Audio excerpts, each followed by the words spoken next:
나중에 무슨 영화 만들 거예요? 끝내주는 멜로 영화. Balik lagi sama gue Kla di Nonton Bareng Kla. Hari ini gue mau ngebahas tentang new original Netflix series baru yang baru aja tayang 14 Februari lalu. Walaupun too soon, but gue mau bilang this is my favorite K-drama di tahun ini, guys. Seperti apa filmnya, kenapa begitu? Sebelumnya gue minta kalian buat subscribe channel YouTube gue dulu di Nonton Bareng Kla. Kenapa gue bilang this is my favorite drama di tahun 2025 padahal masih bulan Februari, guys? Karena film ini sangat relate sama gue pribadi gitu. Jadi benar-benar menyentuh hati gue banget gitu. Korea Selatan tuh jago banget kok bikin film drama yang bertemakan pencapaian mimpi, drama healing, kekeluargaan, persahabatan. Entah kenapa mereka tuh selalu berhasil bikin penonton kebawa gitu, kebawa ke kisah mereka, bikin penonton ikutan nangis sesegukan gitu dengan cerita yang sebenarnya sederhana gitu, guys. Makanya gue suka banget kalau misalnya Korea bikin cerita sederhana tapi dalam rasanya gitu. Nah, kenapa gue bilang ini relate banget? Ini cerita tentang 4 pemuda yang sedang berjuang mencapai mimpinya. Kebetulan mimpinya ke arah industri film semua gitu, guys, walaupun cabangnya beda-beda gitu. Kenapa gue bilang relate sama gue? Jadi ini balik lagi ke hobi gue saat ini. Yang gue lakuin saat ini itu nge-review film. Gue dari dulu tuh punya cita-cita untuk jadi novelis karena gue sangat suka bikin cerita, sangat suka nulis. Dari sebelum ada komputer gue nulis pakai tangan, guys, pakai tangan di buku sampai habis berapa buku gitu lagi. Dari mulai SD kelas 6 apa SMP gue mulai nulis. Dan walaupun gue lagi kalut gitu, yang gue lakuin itu gue mikirin skenario gitu, kayak bikin cerita-cerita di pikiran gue tentang yang bikin gue happy sendiri. Dan akhirnya gue sampai ada yang inspirasi dari mimpi gitu, guys, saking gue sangat sukanya bikin cerita. Dan gue juga ngetik segala macam, mimpi gue pengen jadi novelis gitu, tapi ternyata ya nggak tercapai, guys. Gue bikin beberapa novel tapi nggak ada yang diterbitin sih, guys. Jadi kalau gue pikir sih kayak cuman buat gue seneng aja gitu. Kecewa sih kayak sebenarnya. Nah tiba-tiba tuh out of nowhere gue tuh selain suka nulis, gue suka nonton juga, walaupun ya emang gak yang gila banget, tapi gue suka nonton banget. Nah karena kebetulan suami gue suka nonton, dan akhirnya setelah nonton tuh sangat senang untuk diskusi dan ngungkapin filmnya gini gitu, karena emang gue orangnya cerewet gitu. Gue suka banget gitu ngomong filmnya, gue ngulas sendiri. Dan akhirnya hal itu tuh gue tuangkan ke media sosial. Kebetulan di Facebook tuh ada grup Cinemax namanya, yang isinya review-review film. Entah kenapa gue jadi tertarik untuk ikutan nge-review, lihat gaya tulisannya segala macem. Akhirnya gue ikut bikin review film lah di situ. Terus dari yang ya cuma review biasa, terus di timeline pribadi gue gitu, di X di mana. Dan akhirnya entah kenapa banyak yang suka juga gitu, guys. Banyak yang bilang reviewnya bagus. Ada yang sampai nungguin gue nge-review film, sampai ada yang mau nonton tapi nunggu review gue dulu, sampai ada yang pengen film gue, pengen nanyain film ke gue, ini filmnya bagus apa enggak gitu. Dan itu bikin motivasi buat gue nulis lagi terus gitu. Jadi setiap kali habis nonton tuh seneng banget, kayak udah nggak sabar buat nulis. Dan akhirnya tertuang lah, akhirnya gue jadi kayak semua minat hobi gue belok ke arah nge-review film gitu, nge-review film di media sosial. Nah ada juga yang bilang sayang banget sih kalau misalnya nge-review film itu doang gak dapet apa-apa katanya gitu, bikin vlog lah gitu, siapa tahu dapet sesuatu gitu. Dan awalnya gue nggak bisa lah, gue nggak bisa ngomong segala macem, gue ngomong kecepatan. Dan akhirnya entah kenapa ke arah sini juga, akhirnya gue nge-review film, nge-vlog di TikTok, di YouTube, dan enjoy gitu. Gue enjoy banget ngelakuin hal ini. Belum lagi kalau misalkan gue denger komentar-komentar yang bilang reviewnya bagus ya, enak ya dengerin ya, gue tambah semangat, kayak ngerasa ternyata apa yang gue lakuin itu berdampak walaupun kecil buat seseorang gitu. Karena kan semua orang yang terjun ke dunia hiburan, ke dunia seni itu tujuannya satu, untuk membuat orang lain terhibur sama lukisannya, seneng lihat lukisannya, terhibur sama musiknya, terhibur sama filmnya, terhibur sama actingnya. Dan kalau udah bikin bisa orang lain terhibur, bukannya suatu gimana ya, pencapaian buat seorang seniman gitu. Menurut gue sih seperti itu, guys. Nah di film ini pun sama. Kisah ini tuh diperankan oleh, judul dramanya Melo Movie ya, yang diperankan oleh Choi Woo-sik dan Park Bo Young. Menurut gue Choi Woo-sik ini sangat pinter milih project ya, guys. So far filmnya dan seriesnya bagus-bagus dan gue suka semua gitu. Dan Park Bo Young sangat cocok buat film-film seperti ini, yang perannya tuh imut, lucu, tapi bisa murung juga gitu, kayak di Oh My Gosh ya, dia kayak gitu, dan beberapa film lainnya. Jadi dan chemistry mereka tuh bagus banget menurut gue di sini. Romance-nya yang nggak terlalu lebay, klise sih jadi beberapa hal, tapi suka gitu sama yang nggak harus banyak pengungkapan kayak menjelasin ini itu gitu dengan karakter mereka yang unik dua-duanya gitu. Nah si Choi Woo Sik ini memerankan Ko Gyum ya, seorang pria yang sangat suka nonton. Dia gila nonton banget guys, sangat suka nonton. Jadi dia hidupnya tuh dihabiskan oleh nonton, kayaknya dari 24 jam dia bisa nonton setengahnya tuh buat nonton gitu. Kebetulan dia kan yatim piatu, tinggal sama kakaknya doang. Akhirnya mereka nyewa satu kayak flat gitulah di tempat rental DVD. Jadi ya kebetulan banget nonton di DVD setiap hari gitu, di rental kaset itu, bukan DVD ya, kaset zaman dulu ya, kaset film gitu. Akhirnya jadi dia tuh udah nonton puluhan film, ratusan ribuan film, dia udah hafal gitu, dan dia sangat suka. Jadi kegiatan favorit dia sama kakaknya untuk nonton berdua nih. Jadi ada jadwal mereka nonton lah. Nah gitu akhirnya nih si Ko Gyum ini punya teman bertiga, sahabatan gitu lah, yang berdua tuh pacaran, si Hong Jin Soo sama So Ju Ah ya kalau nggak salah namanya. Nah mereka berdua ini tuh bertiga ini tuh suka ngumpul gitu lah, suka ngumpul terus mikirin tujuan hidup lu mau jadi apa sih, cita lu jadi apa lah. Si Ko Gyum tuh mikir, oh ya gue suka film, gue jadi apa ya, gue jadi aktor aja gitu. Tiba-tiba kepikiran jadi aktor sampai dia nggak kuliah karena pengen hidupnya ke arah situ. Terus dia casting sebenarnya nggak punya bakat acting guys, acting dia jelek lah intinya kayak gitu. Nah tapi karena dia nekat dan saking gimana ya, dia hoki gitu, akhirnya dia bisa ikutan syuting di satu film tapi jadi figuran gitu guys. Dan dia tuh deket sama saudaranya karena orangnya extrovert dan social butterfly banget, bisa kenal sama semua orang di lokasi syuting. Nah dia suka sama, dia ngelihat satu cewek kayak love at his first sight gitu lah, lihat pertama kali tuh langsung jatuh cinta banget sama dia cewek ini diperankan oleh Park Bo Young, namanya Kim Woo Pi. Jadi sebenarnya tuh kenapa namanya aneh gitu, dia bilang nama gue aneh karena papa itu sangat suka nonton juga kayak si Ko Gyum ini, makanya dikasih namanya Woo Pi. Jadi kalau di Korea tuh nggak ada V kan, adanya B atau P. Gue pernah baca sedikit biup apa piup ya kalau salah, sorry. Jadi disebutnya Woo Pi gitu. Intinya kalau misalkan di Indonesia tuh jadi Kim Woo Pi lah, kalau kayak gitu dipanggilnya Woo Pi karena papanya sangat suka nonton gitu. Dia kerja di situ jadi staff film. Si ini tuh suka banget, jadi datang terus ngedeketin dengan berbagai cara. Padahal yang satu extrovert banget, yang satu introvert banget, yang nggak suka diganggu. Gue nggak suka, antisosial gitu. Nah ngedeketin terus sampai akhirnya si Kim Woo Pi ini suka sama si cowok ini. Tapi pas udah buka hatinya, cowok ini ngilang gitu guys, ngilang nggak ada kabar. Sampai 5 tahun kemudian si Kim Woo Pi jadi sutradara dan ngehasilin film bagus. Di situ pertama kali mereka ketemu lagi. Nah balik lagi ke cerita sebelumnya, si Ko Gyum ini kan akhirnya kenapa dia bisa menghilang, karena ternyata kakaknya kecelakaan dan dia harus ngurus kakaknya yang tiba-tiba kecelakaan, koma dan lumpuh selama 5 tahun ini. Jadi kayak udahlah gitu, dia tenaganya, waktunya habis buat kakaknya gitu. Nah sampai akhirnya jadi mereka sedikit ada salah paham, nggak ada saling hubungan. Nah si Ko Gyum ini ngapain sih, dia harus merelakan mimpinya jadi aktor ya di dunia film. Dia yang datang setiap hari ke set, jadi nggak bisa datang ke set film, bahkan dihubungin sama orang film nggak bisa gitu karena lagi sibuk ngurusin kakaknya. Tiba-tiba dia ngelamar kerjaan, ada lowongan gitu lah, ternyata dia keterima. Boleh deh lu nulis. Gue awalnya nulis apa nih gitu ya, berapa bayarnya, nggak gede sih, nggak apa-apa lah daripada nggak ada pemasukan. Dia nulis, lagi jagain kakaknya dia sambil nulis. Ternyata dia nulis blog untuk nge-review film.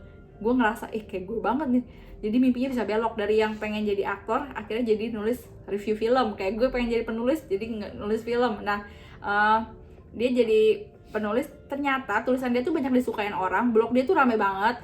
Terus akhirnya di hire sama majalah film. Sayangnya di Indonesia majalah udah nggak laku kayak dulu ya guys ya.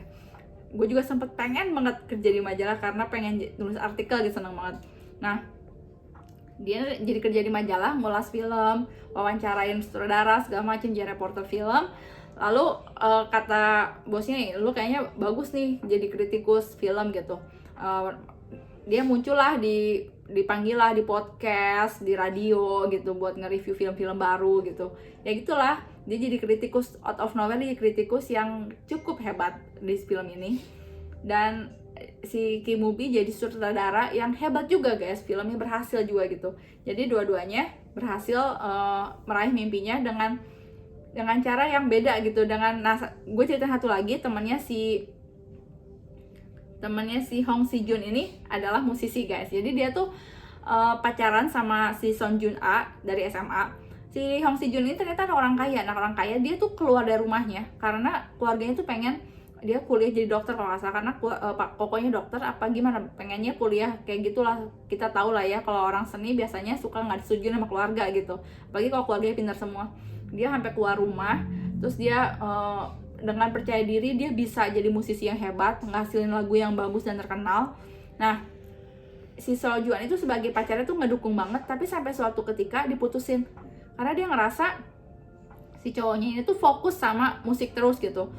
Jadi kayak nggak merhatiin apa yang dia suka, apa yang dia mau. Si Son Juan ini bingung, gue mau jadi apa nih, tujuan hidup gue apa, gue bingung, kayaknya gue bisa apa sih, gue suka apa, gue nggak tahu gitu. Yang dia suka cowoknya doang gitu. Suatu kali dia ngeliat ada lomba nulis naskah film, dia coba guys, ternyata bisa, dan ternyata dia akhirnya 5 tahun kemudian itu dia jadi penulis naskah di satu film yang berhasil juga guys gitu. Nah, si cowoknya ini yang tadi jadi musisi ini habis diputusin jadi apa guys? Nggak jadi apa-apa guys, nggak jadi apa-apa, masih seperti itu, stagnan hidupnya, jadi pegawai part time di bar, terus masih bikin musik, nggak ada inspirasi karena dia nggak bisa lepas dari masa lalunya sama si ceweknya gitu. Dan dia nggak tahu salah gue apa sih sampai diputusin gitu. Banyak insecure di dalam dirinya, gue kayaknya nggak bisa deh, gue udah sering ditolak, kayak patah semangat. Nah akhirnya dia nggak mau nyoba untuk hal baru gitu, jadi ya udahlah gitu ya. Nah si ceweknya ini tuh si cowoknya ini akhirnya ketemu lagi lah sama si cewek ini, karena si cowoknya mau nonton film cewek ini, penasaran gitu, walaupun dia gengsi, wah kok mantan gue bisa lebih berhasil dari gue gitu. Terus ya namanya film ya, saling nyambung gitu. Ternyata si Kim Woo Pi untuk film berikutnya tuh pengen ngambil naskah dari si Son Ju-a ini. Naskah yang dipilih tuh naskah pertamanya dia, judulnya Melody. Nah naskah pertamanya ini tuh nyeritain tentang dia sama si cowoknya, sama si Hong Si Jun ini. Kalau misalkan penulis ya, kalau gue pribadi emang di sini gue bilang kebanyakan tuh penulis, sutradara suka ngambil cerita dari inspirasi kisah hidup mereka awalnya, atau enggak kisah hidup teman terdekat mereka, tapi kebanyakan dari kisah hidup mereka. Misalkan gue suka bikin cerita dengan ciri-ciri ceweknya kayak gue sifatnya, atau enggak dari cowok yang gue suka, terus latarnya kurang lebih sama, misalkan kuliahnya di sini gitu. Inspirasinya dari kehidupan kita lah gitu, apalagi kehidupan dengan yang memorable banget gitu, pengen banget dibikin. Nah jadi si Son Ju-a ini nyamperin lagi si Hong Si Jun buat minta izin, ya intinya lu mau nggak, boleh nggak kisah kita dijadiin film, terus lu mau nggak ngisi musik buat di film ini. Dari yang awalnya nggak mau, terus akhirnya dia ngebuang semua gengsinya, ya oke lah gitu ya, buang semua harga dirinya daripada mempertaruhkan harga dirinya, daripada dia nggak jadi apa-apa gitu. Walaupun dia gengsinya setengah mati guys, diajakin, dia kesel banget sama mantannya ini kan, walaupun masih suka. Dan akhirnya ya mereka bikin film lah, di situ ya jatuh bangun lah filmnya. Nah di sini juga gue belajar tentang 4 hal ya, dari 4 orang ini belajar gitu. Jadi latar belakang mereka mencapai mimpi itu beda-beda. Yang tadi si Ko Gyung dari suka film, suka banget nonton film tuh karena apa? Jadi karena dia sering ditinggalin sama kokonya kerja gitu kan, dia tinggal hidup berdua, dia ngerasa kesepian, tidur sendiri, akhirnya dia nonton film yang menurut dia bikin ada jadi berisik gitu. Dulu gue kan biasa di rumah rame, terus gue ngekos sendirian, kayak aneh banget gitu. Akhirnya gue setiap malam tuh nyalain radio dan nggak pernah mati radio gue gitu, kebiasaan gue. Dan ini jadi kebiasaannya si Ko ini buat nyetel film. Akhirnya dia nonton semua film gitu, yang akhirnya dia jadi jago ngeritik film karena dia tahu kelebihan film apa, film ini ceritanya seperti apa, terus film berbagai genre dia udah nonton gitu. Nah akhirnya ya itu, akhirnya mengalir sendiri ngikutin arusnya, dan akhirnya dia bisa jadi kritikus film gitu. Untuk si Woo Pi ini sendiri yang paling unik menurut gue, dia jadi director itu karena papahnya. Sebenarnya dia tuh kesel banget benci sama papahnya, karena papahnya tuh nggak pernah punya waktu buat dia. Jadi kalau misalkan kalian yang pernah tahu lokasi syuting tuh gila banget, nggak ada waktu lah, makanya banyak yang sakit ya, karena kurang tidur, syuting sampai tengah malam segala macam gitu, kecapean, nggak ada waktu buat keluarga, pulang jarang. Nah hal ini pun yang bikin si Kim Woo Pi jadi punya satu tekad, gue mau bikin filmnya bagus, tapi gue nggak mau bikin gue capek kayak ngerugin diri gue sendiri gitu. Jadi dia tetap bisa menikmati hidupnya, dia jadi saudara yang slow lah, yang nggak terlalu berambisi tapi bisa ngerjain jadi bagus gitu. Tekad dia kayak gitu sih guys, lucunya gitu. Nah yang si Hong Si Jun ini ya pengen buktiin sama keluarganya kalau dia emang cinta musik kan, jadi dia ke arah situ. Dan yang paling unik lagi si Son Jun-a dari yang nggak tahu apa-apa, lihat ada lomba, dia ikutan, ternyata gue bisa, ternyata gue seneng ngelakuin ini gitu. Jadi intinya kadang-kadang kita bingung untuk kedepannya tuh, sering sampai sekarang walaupun kita udah umur segini, umur ya apalagi yang masih muda pasti ya bingung, gue mau jadi apa sih. Ada yang orang udah jelas gitu, oh gue suka ini, gue bisa di sini. Tapi ada orang yang gue nggak tahu kemampuan gue apa. Tapi intinya di saat kita ngikutin arus, mau nyoba, akhirnya kita bisa ketemu sih sama tujuan hidup kita apa, kita arahnya mau kemana gitu. Kayak gue juga gak kepikiran sih tiba-tiba bisa jadi nge-vlog film gini, walaupun emang belum jadi pekerjaan utama. Tapi this is side job yang bikin gue happy gitu, salah satu healing gue buat nge-vlog ini menurut gue. Jadi untuk mencapai mimpi itu kadang-kadang gak sesuai yang kita mau, tapi kadang-kadang belok, walaupun arahnya sama tapi belok dikit, tapi tujuannya sama sih ke arah situ menurut gue. Dan ngelakuin apa yang lu suka gitu tuh happy gitu. Lu bisa kerja ngelakuin hal yang lu suka, walaupun mungkin gak ngasihin duit banyak, tapi saat berdampak untuk orang tuh seneng banget. Jadi kalau istilahnya kita ngelemparin batu ke sungai, ada riaknya sedikit dibandingin nggak ada riak sama sekali, kan beda gitu. Apalagi kalau kita ngelemparin batu yang besar, berdampak besar, riaknya besar gitu. Jadi film ini buat gue bagus banget sih gitu. Jadi benar-benar menginspirasi gue yang kemarin sempet down, kayak aduh ini gue ngapain ya udah umur segini, kayak gue nggak berdampak apa-apa gitu. Dan cita-cita gue aduh hilang begitu aja. Oh ya, di sini juga gue mau ceritain tentang Lee Jae-wook ya sama Choi Woo-sik, hubungan kakak adik yang luar biasa, yang bikin gue nangis bombay di beberapa episode. Gila, parah banget, menusuk ke hati hubungan mereka berdua. Mereka itu hidup bukan untuk diri mereka sendiri, tapi untuk saudaranya.